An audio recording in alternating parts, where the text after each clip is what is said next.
Olá, sejam todos bem-vindos. Estamos começando o Ronda da Cidade.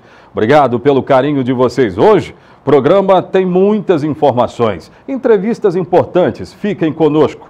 Pena que nem todas as notícias são boas. Em Brejo Grande, houve um homicídio registrado. A comunidade ficou apreensiva e assustada. Uma quadrilha chegou num sítio e acabou tomando uma família inteira refém. Uma vítima de 74 anos foi atender esses homens que chegaram no sítio e acabou morrendo. Nós recebemos, através do site de Linhares, uma foto, aliás, da vítima que já foi levada ao serviço médico legal e já deve ser levada também para os parentes para que seja sepultado. Claro que a comunidade de Brejo Grande quer justiça. Eu tenho as informações, essa foto já nos fora passada. Esse é o senhor que foi vitimado no interior da cidade. Trata-se de um homem de 74 anos, Carlito Oliveira Paula.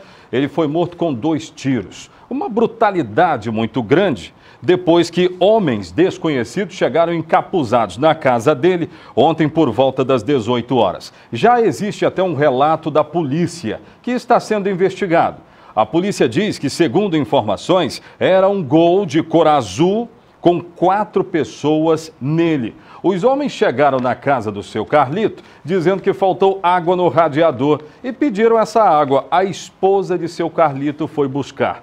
Quando ela voltou, todos foram tomados refém e o assalto acabou sendo anunciado. Com isso, sob ameaça, seu Carlito acabou morrendo com 2 tiros. O caso continua sendo investigado e é muito ruim começar a semana trazendo esse tipo de informação. Mas, infelizmente, é a informação de Brejo Grande. A polícia está investigando esse caso. Enquanto isso, no IASES, daqui a pouco o Ronda vai trazer informações sobre o que aconteceu no dia 30 de novembro no IASES, onde um jovem acabou morrendo. Ele morreu no dia 30 por espancamento. 3 pessoas são tidas como suspeitas. Eu tenho imagens do IASES. Cadê imagens do IASES? Então, tá aí, ó. O que é que aconteceu no IASES no último dia 30, quando um jovem de 20 anos acabou morrendo, vítima de espancamento? Hoje, o delegado do caso vai falar conosco e ele vai trazer informações finais dessa investigação. Eu não participei do programa Ronda, eu não estava aqui, Manuel Neto foi quem apresentou, mas ele entrevistou um parente que pediu justiça. Daqui a pouco nós vamos trazer todas essas informações. O homem não tinha muitos hematomas pelo corpo, mas a perícia foi feita e o laudo cadavérico tem resultado divulgado hoje. Já tem resultado divulgado hoje, o laudo cadavérico, apontando o que é que aconteceu de fato. O que é que disseram os 3 que são acusados? Entre eles tem o menor de idade e 2 que já eram maiores. Agora, a pergunta que eu fiz aqui, fiz para os meus colegas de jornalismo, é o que é que maiores de idade estão fazendo presos, já que eles são maiores, estão presos no IASES, que é um instituto socioeducativo para menores em conflito com a lei. O que é que eles estavam fazendo aí? Pois é, daqui a pouco nós vamos abordar esse assunto, trazendo o que diz a polícia acerca desse caso. O menor aliás, a vítima foi mesmo morta por espancamento? Como é que foi essa história toda? Daqui a pouco eu vou trazer. É assim que começamos, no rádio ou na TV, a notícia chega até você.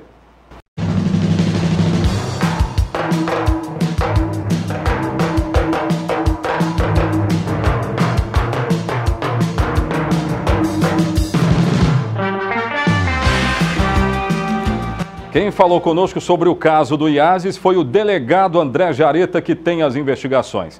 O caso não estava com ele quando chegou a um delegado plantonista, que cuidou dessas informações. Deu início até a peça fundamental das investigações. Do dia 30 ao dia 1º, nessa virada desses dias, um jovem de 20 anos amanheceu morto no IASES. Ele tinha marcas de espancamento, mas marcas pequenas até de espancamento. Para a família, logo no começo, Já era um caso muito estranho e a família cobrava justiça nas investigações. E a justiça parece que está sendo feita. O delegado está representando por agressão seguida de morte e 3 pessoas são apontadas como autores. Eu tenho as informações. Põe no ar. O que de fato aconteceu no último dia 30 de novembro no IASES de Linhares, onde um interno morreu por espancamento, está deixando de ser um mistério para a polícia. As investigações para elucidar a morte avançaram e já existem conclusões por parte do delegado do caso.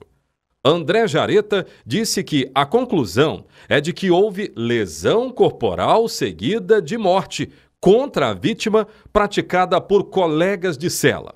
Nós chegamos à conclusão de que se tratou de uma lesão corporal seguida de morte. Esta lesão em face da vítima foi praticada pelos outros 3 internos que dormiam no mesmo quarto. Esses 3 internos, 2 eram maiores e 1 era um adolescente.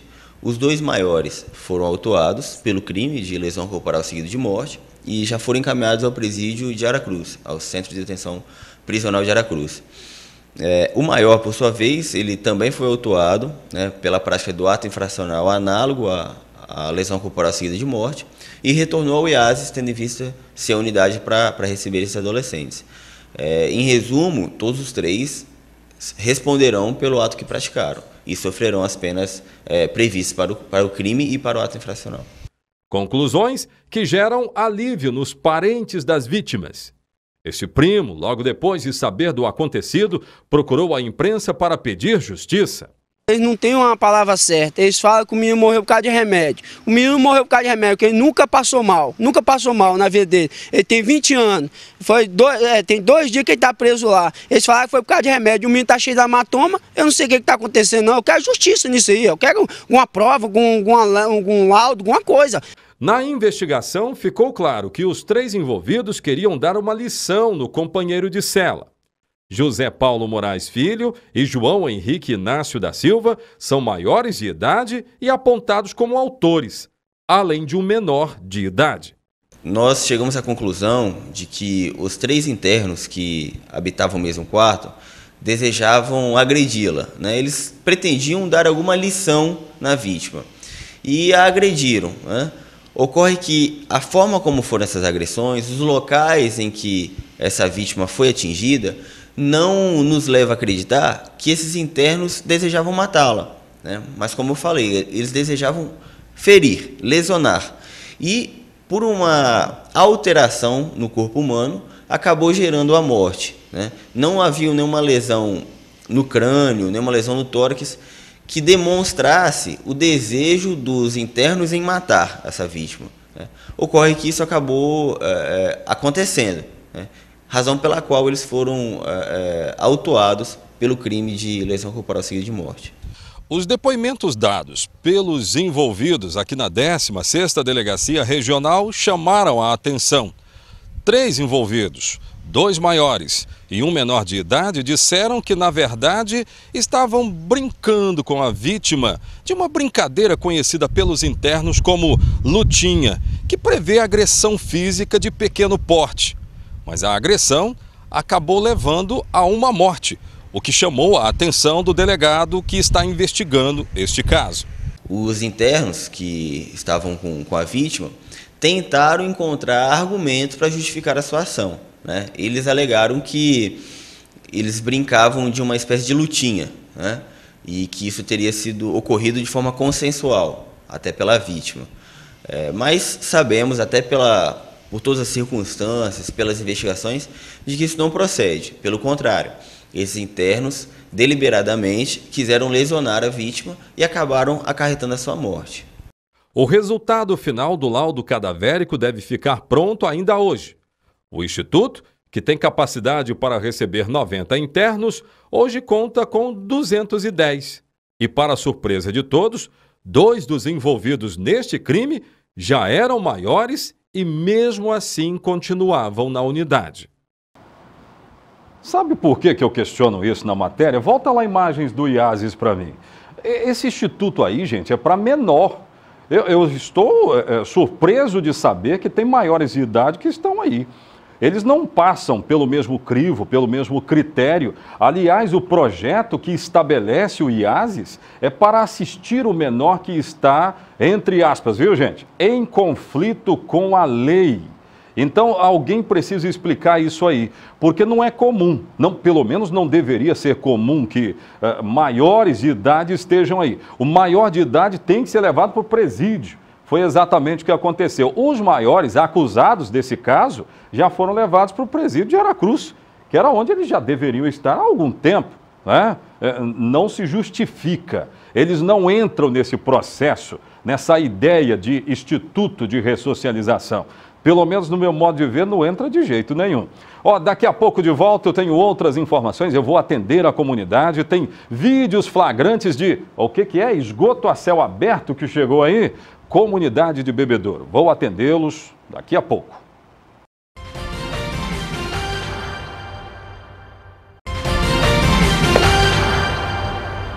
Vamos seguindo com o Ronda. Gente, nós temos uma situação flagrante junto com o site de linhares.com de uma pessoa que estava cometendo alguns furtos ali pelas quebradas do bairro Shell. Aliás, eu quero abraçar a todos que estão me vendo agora no bairro Shell através do Facebook. Estou ao vivo aí no Facebook? Então tá legal. Obrigado pelo carinho de vocês. Mas há muito tempo a comunidade do bairro Shell aciona a polícia. Olha, alguém roubou aqui, aconteceu isso. Será que as câmeras de vídeo monitoramento de repente podem resolver isso? Ou pelo menos nos auxiliar a resolver isso? Achar essa pessoa?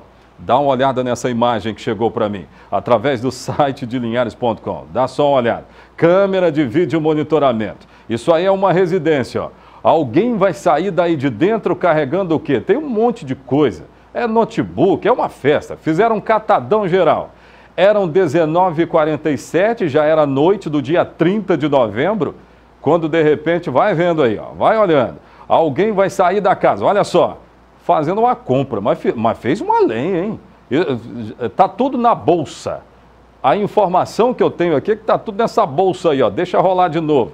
Volta lá de novo. É em outro ângulo esse vídeo? É em outro ângulo? Então vai passar aí, ó. Daqui a pouco passa. A polícia já tem essas informações, já tem essas imagens. Como é importante, né, gente, hoje ter o recurso da câmera em casa. Né? Alguém diz assim, ah não, mas quem tem que fazer segurança é a polícia. Mas você também pode se precaver, olha só. Através disso, a polícia tem um elemento importante para encontrar essa pessoa. Se alguém viu aí, tome cuidado, porque ela fez um catadão em uma residência lá do bairro Shell. Pode voltar aqui para mim que vamos até Bebedouro. Em Bebedouro tem essa situação aqui, ó. Coloca lá para mim. Esgoto a céu aberto. Que isso, rapaz? Na hora do almoço eu tenho que mostrar isso? São os moradores que estão mandando para a gente, eu quero agradecer. Esse esgoto aí precisa ser resolvido, gente. Que isso? Olha só, isso é uma obra que está parada. Pelo que eu estou vendo, uma obra que está parada e, segundo consta, não tem pouco tempo não, hein? Tem muito tempo esse negócio aí, ó. E mais uma vez os moradores de Bebedouro alertando. Olha, mosquito da dengue. Atenção, tem campanha nos alertando aqui para lutar contra a dengue. Mas como é que luta contra a dengue desse jeito aí? Não vai adiantar absolutamente nada. Então, o poder público também tem que fazer a parte dele nessa história toda. Olha, em Colatina a situação foi muito diferente do que nós mostramos aqui nesse bloco. Lá, a Polícia Militar resolveu se homenagear, fazer homenagens. Uma grande festa. Altemar Collen tem essas informações? Põe no ar.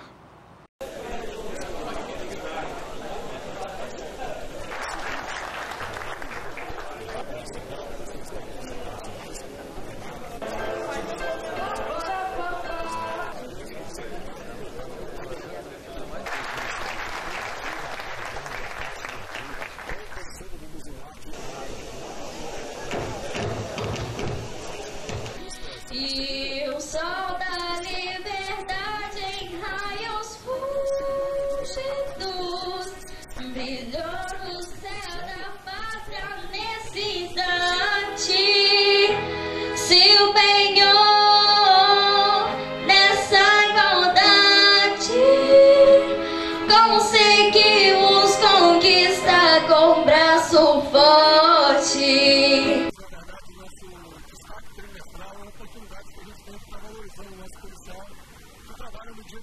Nacional prendendo drogas, armas, recapturando fugitivos, enfim, levando uma sensação de segurança e tranquilidade para a sociedade. Então é uma oportunidade que a gente tem de agradecer e valorizá-lo. Então essas solenidades são feitas nesse intuito. E nessa aqui de hoje também a gente vai homenagear os nossos policiais que foram para a reserva remunerada. Após mais de 30 anos de trabalho, eles vão ser aqui também reconhecidos perante toda a tropa e homenageados pelo comando da unidade também. O serviço policial militar na rua não é fácil, é muito desgastante, estressante, né? E às vezes desanimador, né? Algumas circunstâncias aí do dia a dia. A forma de estar valorizando, incentivando, pegando esses policiais aí, seguindo exemplo demais, né? Nunca tarde, né? Levar o policial, né? Fazer publicidade, servir melhor, atender melhor a comunidade. Senhor Coronel PM Marcos Assis Batista, comandante.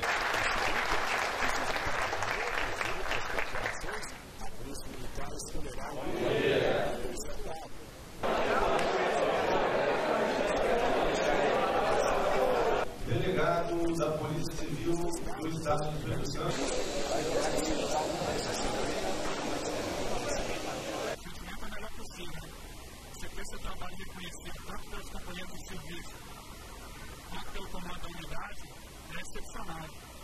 Aumenta sua vontade de trabalhar, com certeza uma motivação melhor, maior, para você poder desempenhar um trabalho conjunto aí com os demais modalidades de policiamento e proporcionar um trabalho melhor aí para a população palatinense. Bom, eu só quero agradecer aí o comando do 8º Batalhão por essa oportunidade. Eu estou aqui representando a minha cidade, minha companhia, para agradecer a CIF de São Luís, a minha cidade, quanto a gente trabalha atualmente. E eu acho muito importante, né, para valorizar o policial militar e para que a gente possa cada vez mais trabalhar focado, com objetivos, estar ajudando a população em si, a fazer um bom trabalho, se respeitando, muita responsabilidade. Nós temos ainda a presença do senhor Estevão Camilo de Moraes, Canaã.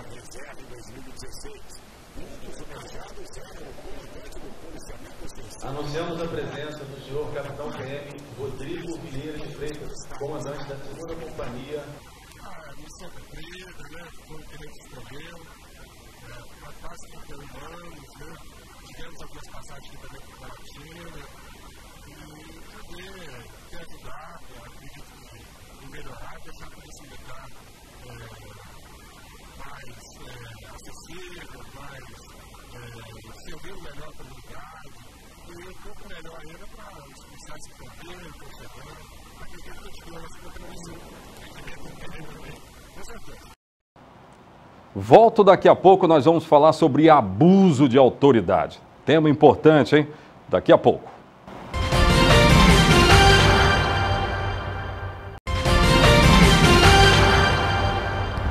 Olha, nós vamos para o quadro Direitos e Deveres. Tem muita gente esperando saber dessa história de abuso de autoridade.